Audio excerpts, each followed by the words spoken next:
Hello everyone, I'm Priyanjali, your anchor for today's episode on Hair on Air podcast series. Today's podcast is on a burning topic which is hair fall or hair loss. Hair fall or hair thinning is a common condition which takes a toll on our overall health, a person's self esteem, and also a person's emotional well being, especially in this Insta Yug. So, in today's entire episode, we'll be discussing on how we can keep our hair healthy. And to educate us more on how we can keep our hair healthy and prevent hair loss, we have renowned dermatologist and trichologist of Kolkata City, Dr. Susmit Haldar. A very welcome to you, Doctor, Thank you, on sir. today's Thank you. podcast. This is Hair on Air podcast series with Dr. Susmit Haldar. Before we start today's podcast, Doctor, I'll request you to kindly introduce yourself to our viewers. Hello, good evening. I am Dr. Susmit Haldar. I am consultant dermatologist in Calcutta, practicing for more than 25 years. I did my postgraduate in the year of 1995, and after that I am engaged in the practice in the Kakurgachi area of Kolkata. So, Doctor, our hair falls every day. When we can exactly say that we are facing a hair loss? Actually, if a person has a hair fall more than 100 hairs per day in an average, then we can say that the patient has hair fall, which is become pathological. Right. But we generally don't count our hair falling. That's true. And what is the basic intimation? Basic intimation is if the person feels that she or he is shedding hairs quite a lot, alarmingly, in a very short period of time. That is the time they usually visit to the doctor for consultation. Right. And are there any differences between hair fall in men and hair fall in women? In this particular question, I have to explain to some extent. There are certain type of hair fall which is called patterned hair loss or alopecia androgenetica. In that case, the hair loss will be in a pattern. There will be a set pattern of hair loss in male and female. In a male, we have a frontal recession and balding on the vertex in case of male, and the female there will be gradual loss of hair and loss of density in the bald area of the scalp. So in that way, there is definitely a difference.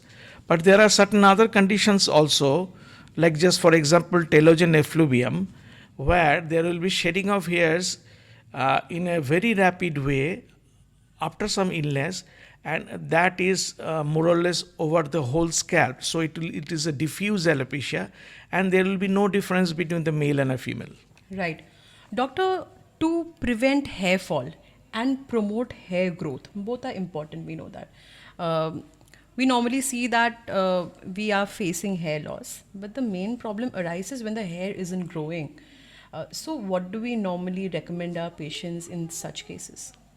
Okay, I'll take your second question at first regarding Yes, the please. hair growth. Hair growth does not require any treatment as such.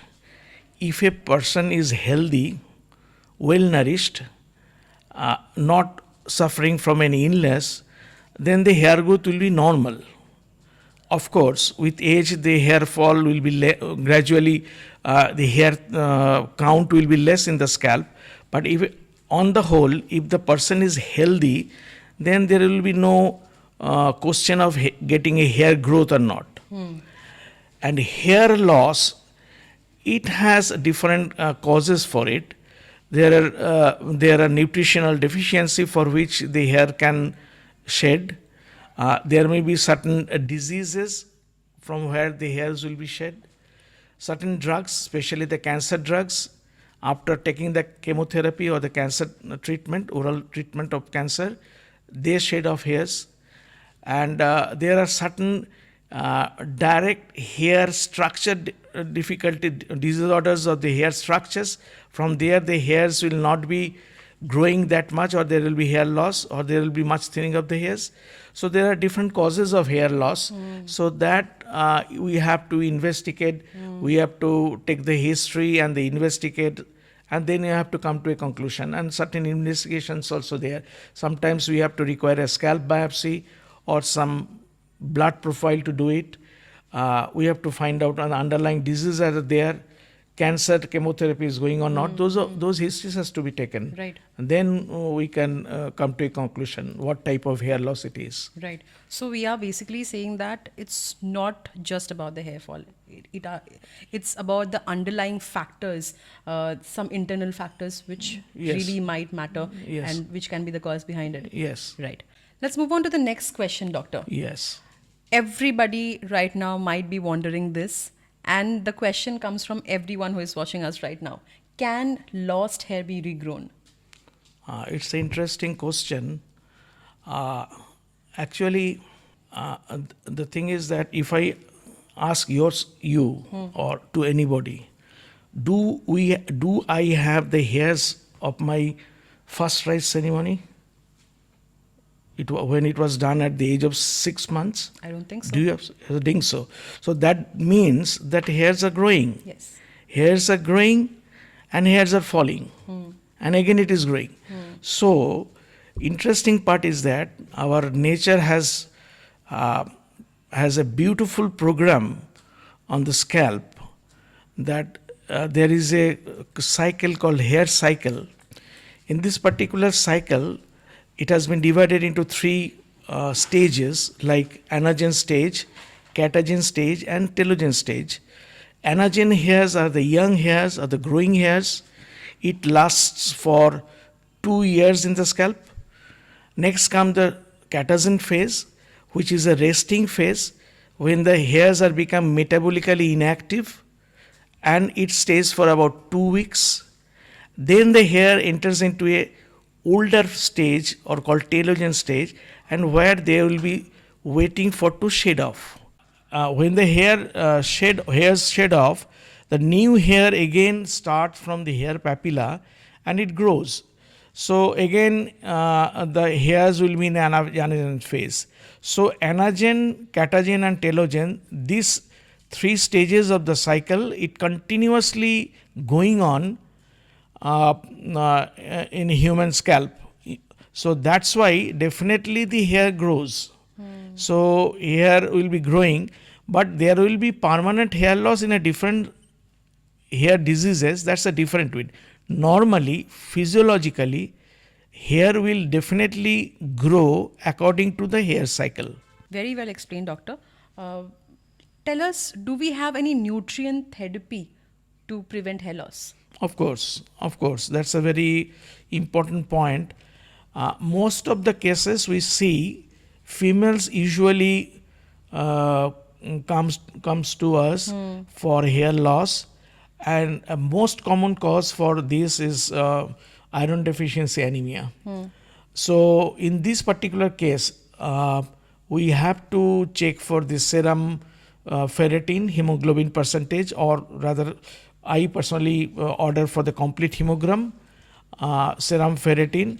Definitely serum vitamin B12 we have to check for it, vitamin D3 we have to check for it.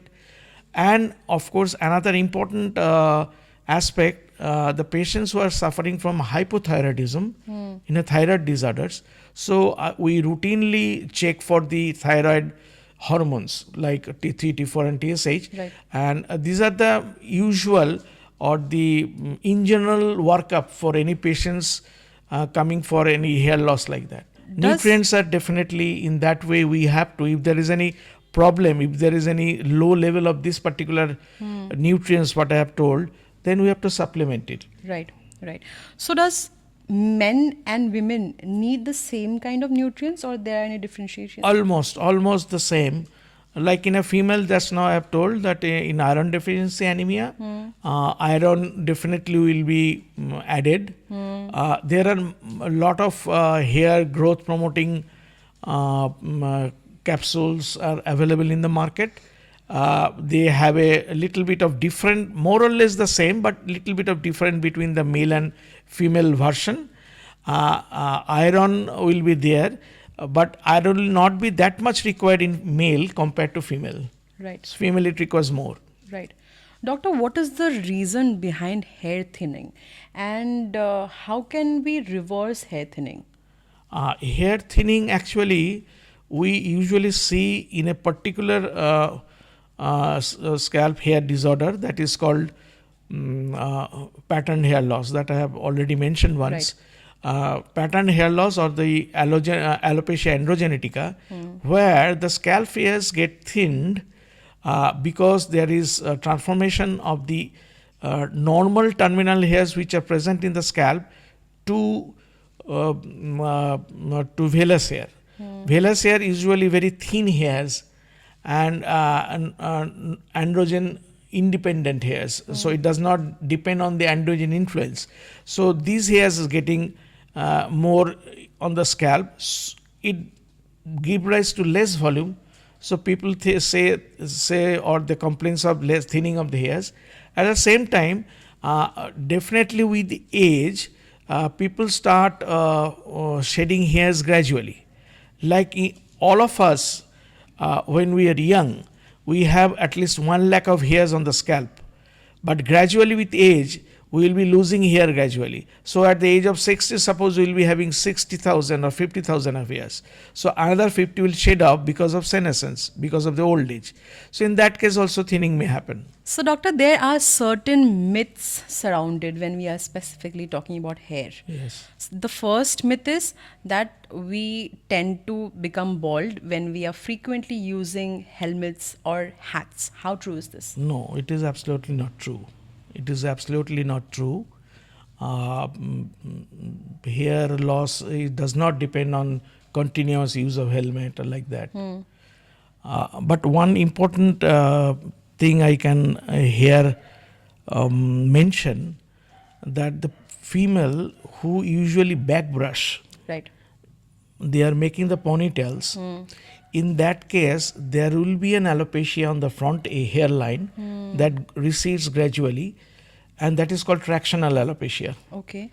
So, constant making ponytail or back hairbrush that can give rise to hair fall. Right. But for using a hat or a cap, it does not cause any hair fall. Right. So, alopecia in layman language is hair loss. Hair loss, yes. Hair loss. Yes. So we are saying that, I mean, the thing which you have just mentioned, tying the hair, back brushing the hair, it is very much trending nowadays. Women we see, they like clean look. If you notice that the Negro ladies, Yes. or we should not tell it as Negro, black ladies, Yes. they have a lot of traction alopecia. Their forehead is quite wide because they are making a much more traction alopecia, Right. and they are making few of the hair strands they are making thread like. Yes. Yes. Headlocks will be there. Yes. So they have a lot of traction alopecia, Right. and their forehead becomes much more wider and bigger. And that is a very important point. Yes. Black ladies, they have the more Right. people. Tell us one thing, doctor. These things which we continue doing over years and then our next generation also follows, is there a tendency that it can be transmitted genetically after? No. Traction alopecia is based totally an individual case. It does not have a genetic background. So, doctor, the second myth is we have always heard our parents asking us not to shampoo frequently.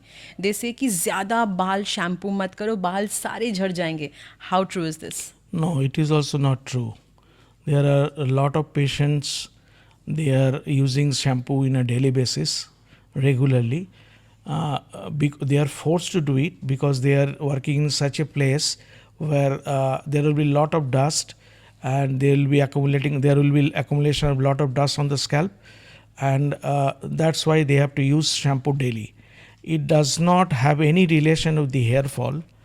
But one thing we have to mention here, that if the person goes for daily hair shampooing, then they should choose a shampoo which is very mild, surfactant wise is very mild, which does not cause the hair much more frizzy, dry, lacking of lustrous. So that's why they have to take a very mild shampoo so that they can use it daily. But as such, daily shampooing is not conducive to it. Not conducive. It is does not cause any hair fall. And the third and the last myth for today is only old people get baldness. How true is this? It is partially true.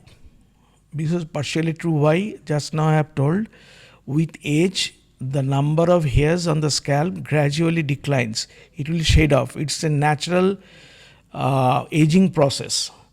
That does not mean that every old people are having baldness. It can happen to younger people also. Different disease state for different diseases, after getting a high fever. So hair loss can happen in any age, but if you say it in a physiological cause, the hair will gradually shed off and the hairs will definitely getting less and less with advancement of age. Right. Well, we had a wonderful discussion on hair health today. Thank you. Also, it was very much informative for our viewers. Before we take a leave today, Doctor, any take-home message for our viewers who are watching us right now?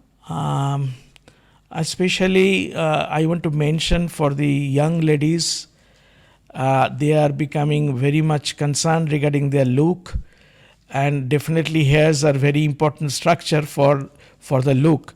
So in that case, they are going for different treatment in the salon or in their home also sometimes. But here, it is better not to go for anything to do which goes against nature. Suppose a person is having a curly hair. By born, the person has got a curly hair. If that person wants to make it straight, that is going against nature. In that case, hair will definitely fall. So don't take any panga, I should say panga, or fight with nature. It is better to go with nature. Just for example, in my practice, I have seen a young lady has come to me that she has gone for hair straightening. She has a long hair up to her mid back, and all on a sudden, after the hair straightening, she had a loss of hair throughout the about 3-4 inches of hair totally shed off, because hair straightening they are using heat, and that heat sometimes break the keratin and the hairs will shed off. So these sort of procedures, in my opinion, it is better not to take. Be simple, be as you are born in this particular world, and accept that, and that will be better choice. I don't feel that if you go for hair straightening, you'll be looking more good. Thank you. Well, that was the expert advice for today, and I believe you have just spitted the fact out. I mean, we are all running after temporary prettiness or looking beautiful temporary. We don't think on a ladies do not require any treatment if the lady is beautiful from inside and also beautiful from his or her personality. Absolutely, I totally agree with you. It does not look on because how she expresses herself. Yes. That's the beauty. Yes, absolutely. It doesn't depend on the beauty itself. Absolutely, Doctor. That's why in the beauty pageants they are asking the questions. Exactly. After the last round, they are asking the questions, and they have to find out their presence of minds and how they can react with those particular questions. Yes. There lies the beauty. Right. That was the expert advice for today. And that was Dr. Susmit Haldar for all of us. Thank you so much, Doctor, for sparing us your valuable time from your busy schedule. We are very much confident that our viewers will take your suggestions and advice. And of course, they'll take care of their hair. And I'm sure everybody will have a healthy hair now. Thank you so much, Doctor. Thank you. Thank you. And thank you, viewers, for staying connected on our Hair on Air podcast. For more informations on how to keep your hair healthy and shiny and thick, stay connected on our Hair on Air podcast. We are also available on YouTube, Twitter, Instagram, Facebook, and Apple Podcast. We will see you very soon with another expert. Till then, you all stay safe and take care.